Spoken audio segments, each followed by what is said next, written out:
Bonjour, dans cette nouvelle vidéo, on va essayer de voir et de comprendre si le mind mapping est utile à la mémoire.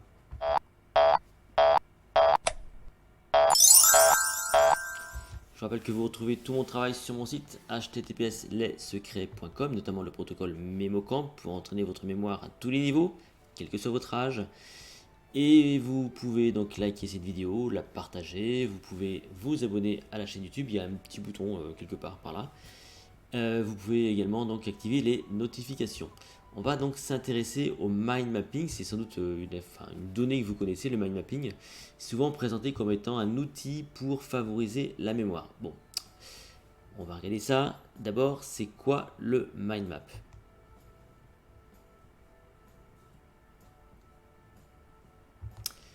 Le mind map, c'est une représentation en forme d'arborescence que vous avez là sous les yeux, qui a été donc imaginée par un monsieur qui s'appelait Tony Buzan, qui est décédé il n'y a pas très longtemps d'ailleurs.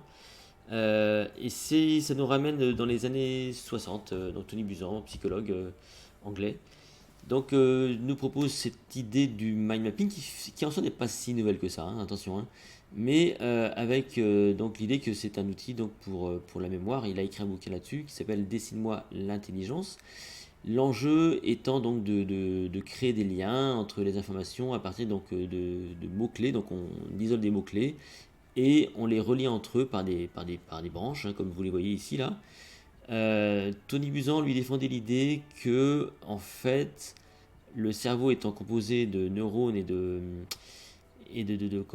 connexions neuronales, hein, finalement le mind map se rapprochait un peu de tout ça. Donc pour lui, ça respectait tout simplement la structure du cerveau. Voilà, ça c'était son explication. On va essayer d'aller voir un peu plus en profondeur quelle serait l'explication, qu'est-ce qui expliquerait que ça peut être intéressant pour la mémoire et dans quelles limites surtout.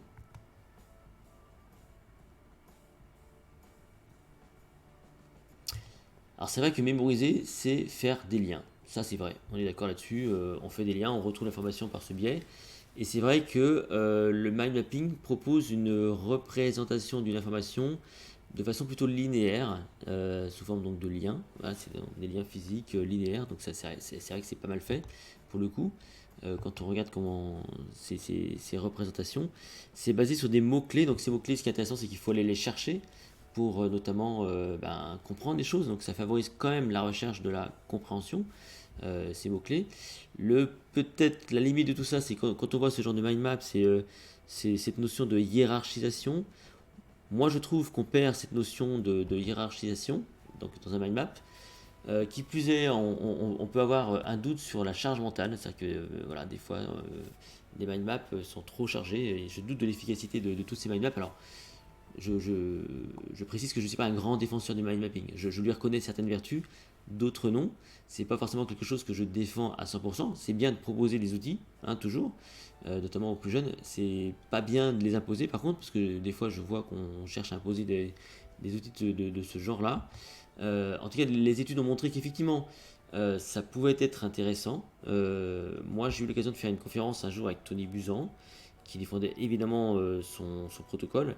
Maintenant, avec quand même malheureusement des explications qui étaient un petit peu anciennes et très très, on va dire, limites, on va dire, voilà. Donc, on peut aussi imaginer que le mind mapping, pourquoi ça pourrait être efficace? Bah, tout simplement parce qu'il faut du temps pour le faire, hein. Et donc, moi, j'ai toujours dit que finalement, quelle que soit la méthode que vous utilisiez, mind mapping, schéma, etc., le temps que vous allez y mettre fera la différence. Si vous êtes capable donc de bien organiser vos idées, de les hiérarchiser, ce qui manque pour moi, hein, dans le mind mapping, c'est bien la hiérarchisation. En général, vous êtes plutôt efficace par rapport au traitement de l'information. En pratique, qu'est-ce qu'on peut faire avec le mind mapping selon moi?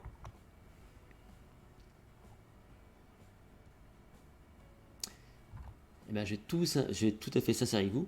Pour préparer ces vidéos, j'utilise le mind mapping. Pourquoi? Parce que ça me permet donc de clarifier ma pensée. Donc, le mind mapping, c'est intéressant parce que ça permet d'avoir une vision d'ensemble, une vision globale pour clarifier l'information.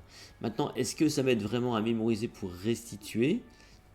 Pas sûr. C'est que le mind mapping, si vous voulez, j'ai besoin de l'avoir quand même quelque part pas loin et de pouvoir m'y référer assez facilement, ou en tout cas de le relire avant de faire une telle vidéo.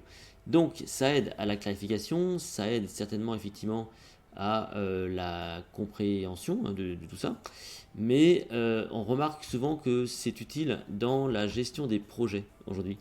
C'est qu'effectivement, un mind mapping, quand on veut présenter un projet à des équipes, souvent c'est plutôt efficace parce qu'on a une vision globale, c'est facile à suivre et ça reste assez performant. Donc oui, c'est bien, sans doute, pour aider à mémoriser, parce que ça va apporter la clarification et de l'aide à la compréhension. Il y a le temps aussi qu'on va y mettre. Maintenant, je suis incapable de vous dire si le mind mapping est plus efficace ou non ou pas par rapport à un schéma classique qui serait créé de haut en bas, de façon verticale, ou de gauche à droite dans le sens de la lecture. Ça, c'est une question de test, d'appréhension personnelle. Donc, c'est vous qui appréhendez le truc. C'est vous, par rapport à votre sensibilité, qui devez savoir si c'est utile ou pas. Ça existe, le mind mapping. Il faut le découvrir, il faut le tester. Et c'est vous qui verrez si ça peut vous aider pour mémoriser.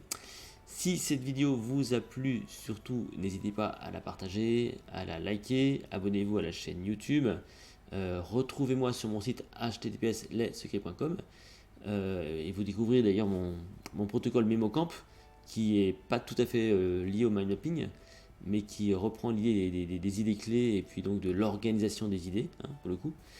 Dans tous les cas, nous on se retrouve dans une toute prochaine vidéo. Merci à vous.